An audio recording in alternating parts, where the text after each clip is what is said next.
श्री राधा वल्लभ लाल जी के दर्शन जिन लोगों ने करे हैं, इन लोगों को हल्के में मत लेना, क्योंकि इनका अहोभाग्य है। क्योंकि राधा वल्लभ दर्शन दुर्लभ, यह कहा जाता है कि राधा वल्लभ लाल के दर्शन अत्यंत दुर्लभ हैं।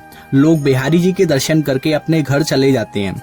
राधा वल्लभ के दर्शन अत्यंत दुर्लभ हैं। तो राधा वल्लभ के दर्शन और बिहारी जी के दर्शन और साथ में राधा रमन लाल जी के दर्शन जिन लोगों ने कर लिए, उनके ऊपर किशोरी जी की अत्यंत कृपा है। यदि आपने राधा वल्लभ लाल के दर्शन किए हैं तो कमेंट में राधे राधे लिखकर हाजिरी अवश्य लगाएं।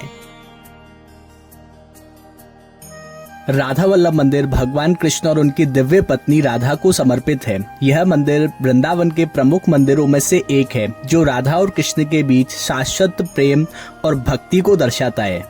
काफी समय पहले आत्मदेव नाम के एक ब्राह्मण शिव जी के बड़े भक्त हुआ करते थे। एक बार उन्होंने कैलाश जाकर लंबे समय तक शिव जी की पूजा उपासना की।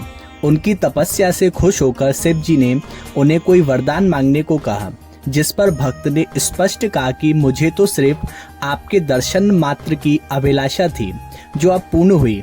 फिर भी शिव जी ने उसे वरदान मांगने को कहा, जिस पर आत्मदेव ने कहा कि आपको जो वस्तु सबसे प्रिय हो, आप मुझे वह दे दो। इस पर शिव जी ने अपने हृदय से श्री राधा वल्लभ को प्रकट किया। इस प्रकार शिव जी द्वारा आत्मदेव को श्री राधा वल्लभ को दिया गया।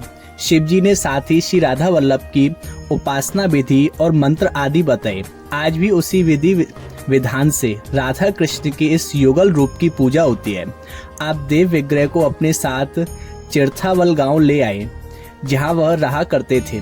एक समय तक उन्होंने श्री राधा वल्लभ की पूजा उपासना की। बाद में उन्होंने विचार किया, जो व्यक्ति मेरे दोनों बेटी से विवाह करेगा, उसे ही मैं यह विग्रह दे दूंगा।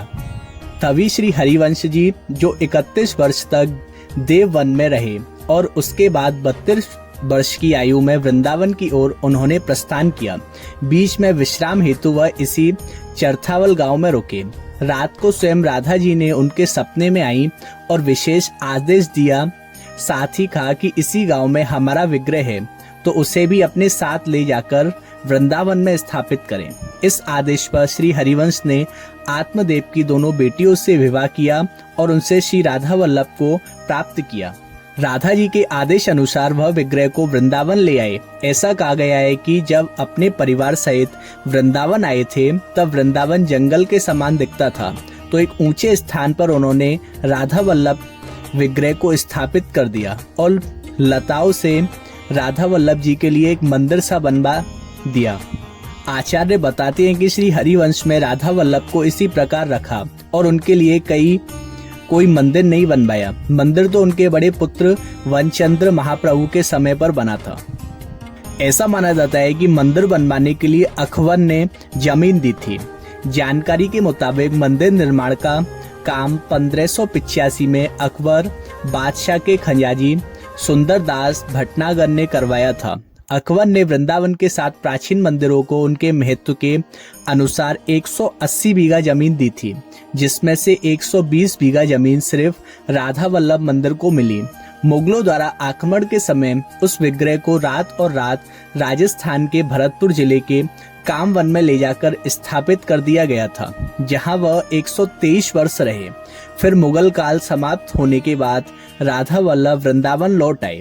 आक्रमण में मंदिर को भी काफी नुकसान हुआ था, तो श्री राधा वल्लभ को एक नए मंदिर में स्थापित किया गया, जहां उनकी युगल रूप के दर्शन कर सकते हैं। श्री राधा वल्लभ मंदिर में होने वाले त्योहार। मंदिर विभिन्न त्योहारों को बड़े उत्साह के साथ बनाता है, जिसमें जन्माष्टमी, भगवान श्री कृष्ण का जन्म दिवस, राधाष्टमी, राधा जी का प्रकट दिन, होली, रंगों का त्योहार और अन्य धार्मिक और सांस्कृतिक कार्यक्रम शामिल हैं, जो भक्ति को उजागर करते हैं।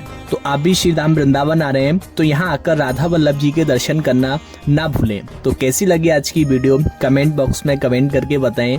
कोई भी आपके मन में क्वेरीज हो तो आप कमेंट्स में पूछ सकते हैं, और अच्छी लगी हो तो अपने आगे के दोस्तों को शेयर कीजिए। एंड चैनल पर नए हैं तो सब्सक्राइब कीजिए, और पुराने हैं तो बेल आइकन को ऑन कीजिए, क्योंकि हम जब भी वीडियो लाएं सबसे पहला नोटिफिकेशन आपको मिले।